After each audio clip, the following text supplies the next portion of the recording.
morning guys. So, nandito lang ako sa basement parking ng condo. Ibutan lang ako mga laundry para ihatod siya sa laundry shop. So, let's go.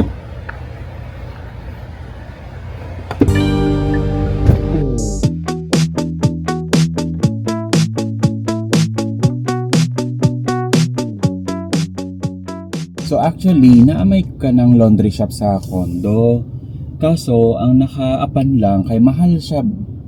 Mahal ang ilahang laundry shop dito. Like, ang isa ka bag for one wash is like 150. Nya, washing siya o dryer, 150. Nya, pag folding pa jod is like 150. Almost like the same amount po, 150 or 100. So, sa isa lang ka bag, consist jud ka og 500, almost 500 pesos, di ba? Pag first na ako nga nagstay diri sa BGC kay moto siya kong gibuhat before, like syempre kanang kapuyon ka after work. Dito na lang jud ka sa dool nga laundry shop, di ba? Kaso since staying here in BGC made me realize na sobra jud ka mahal. So as a practical person, dito jud ko sa kung asa ko makatipid kasi medyo pag sa in terms of money medyo ano jud ko medyo kuripot. So dili jud ko basta-basta lang magsige gasto kay syempre unsa lang akong kwarta inig kaugma, di ba? So mo na siya. And then mo to siya na figure out na ako or nangita ko og way na makabarato ko sa laundry shop kay na may option nga pwede ka maglaba sa condo. You just need to buy the washing machine and the dryer set. Kaso medyo mahal siya, especially sa tubig na ako sa BGC, sobra ka mahal.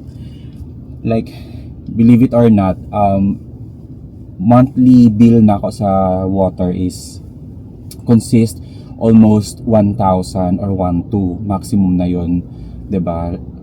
Nag-minimum lang ko before, akong pinakabarato na encounter nga bill is like 500 something. So 500 compare nga magstay ka outside the city. Kay before nagstay ko outside the city, akong bill I remember is like 100 something lang to. So pero expect na gamay lang jud to ko ang gistayhan before, gamay apartment lang siya. Nya karon kay nag-level up man kunuhay ta, so nagkondo-kondohay ta diri sa BGC. So perting mahala. No na hila ka og 1,000 nga tubig. O nya magdagdag ka og laundry, maglaba ka, 1,000 na imong tubig ginagamit nimo, di ba? Nya magpa-laundry additional nimo og laundry, I doubt na ang justifiable pag gyapon ang price niya. So muna siya, nangita ko laundry shop outside the city. Yan ako'y nasuki na karon, nakita nga suki nga laundry shop diri sa kuan. Gawas ra jud siya sa BGC, so somewhere in Mandaluyong, which is doon naman po siya kay na may shortcut ang BGC. Somewhere ang BGC kay somewhere sa place na ako kay naman siya ka ng Marshall Center Point gani. So mo kag Makati na agi ka diri, mo kag Ortigas, gawas ka dito, namadto kag Pasig, gawas ka diri through C5, adto kag Pasay, gawas ka. So like bisag asa sa BGC reachable ra siya kay pwede ra ka mo gawas entrance exit mo nang ang BGC karon kay mo na siya og kanang lusutanan sa mga drivers mo ka ng they work in Makati, mo sa taga-Pasig sila, so lusot-lusot ra sila sa BGC kay mo nang pinapud trapika diri sa BGC pod.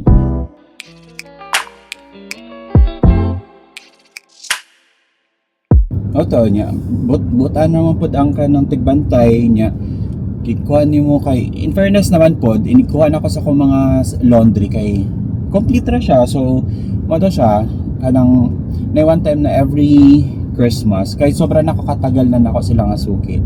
So every Christmas syempre gaan ako sa pagpalipay, binibigyan ko din sila minsan ng Christmas basket, yung mga ganon.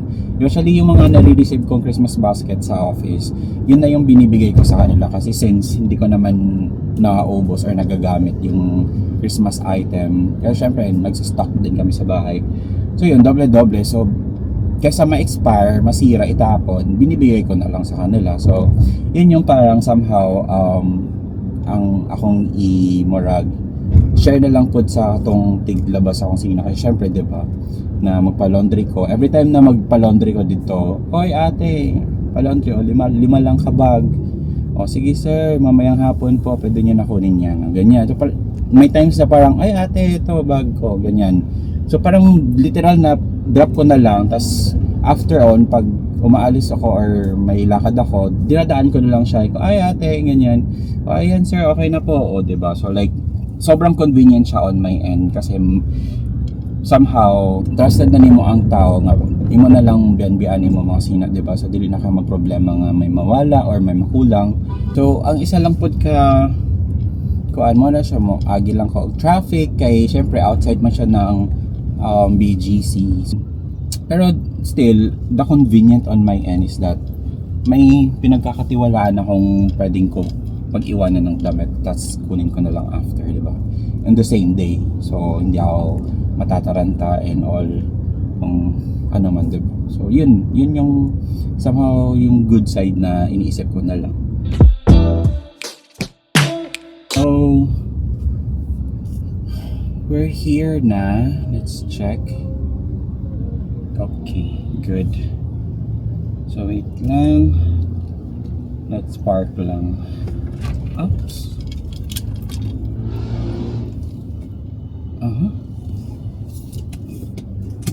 Yan. So ibababa ko na yung mga laundry.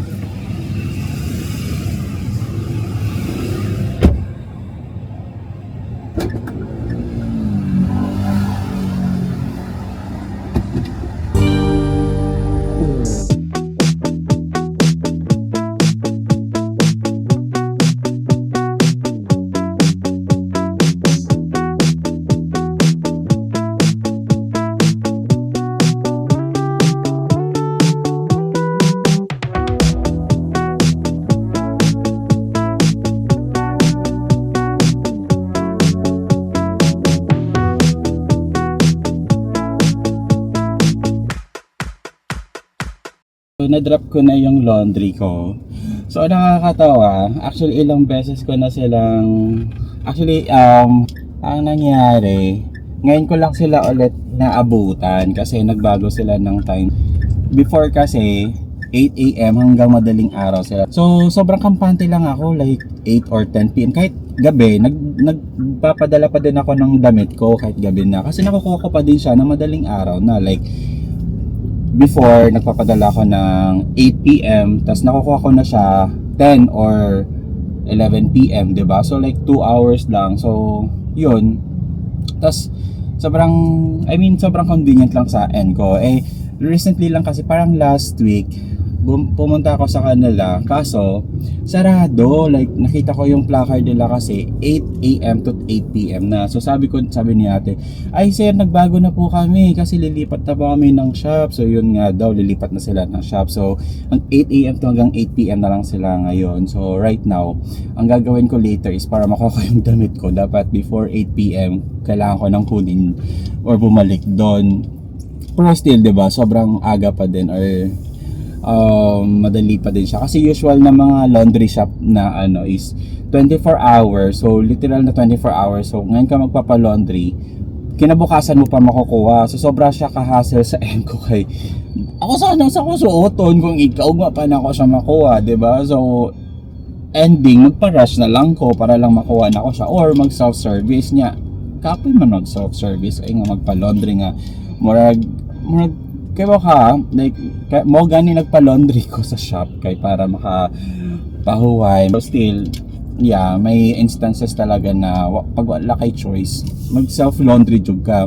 Pero yun, so, going back, sabi nila, ate, ay sir, lilipat na kami. So, lilipat na daw sila ng shop, which is nearby lang naman daw. Pero doon, by around September daw sila lilipat. So, for now, dyan muna ako hanggang nandyan pa sila. 8 PM na lang, hindi na sila nagmamadaling umaga, mamadaling araw. Ayun. Yun. So, 'di ba? Sobrang close namin. No, ay si sir, di na bumabalik dito. Sabi ko, "Oy, ate, ilang beses na ako bumabalik dito, hindi ko kayo naaabutan kasi nagbago kayong ng time." So, yun, sobrang funny lang. Alam mo yun, naging close ko na din sila ate. Masaya lang.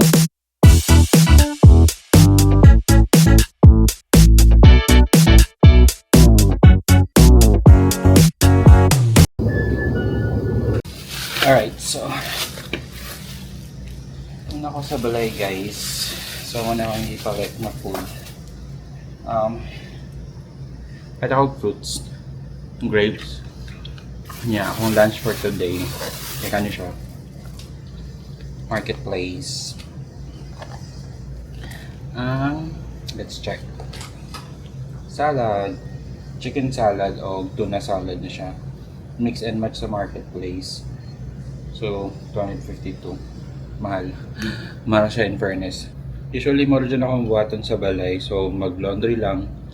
So, gusto kayo jogging or mag-workout. Kaya na may gym diri sa condo. How nang good kayo gauwan. So, bati siya i-jogging. Siya cloudy. Medyo sunny siya pero cloudy at the same time. So, na siya.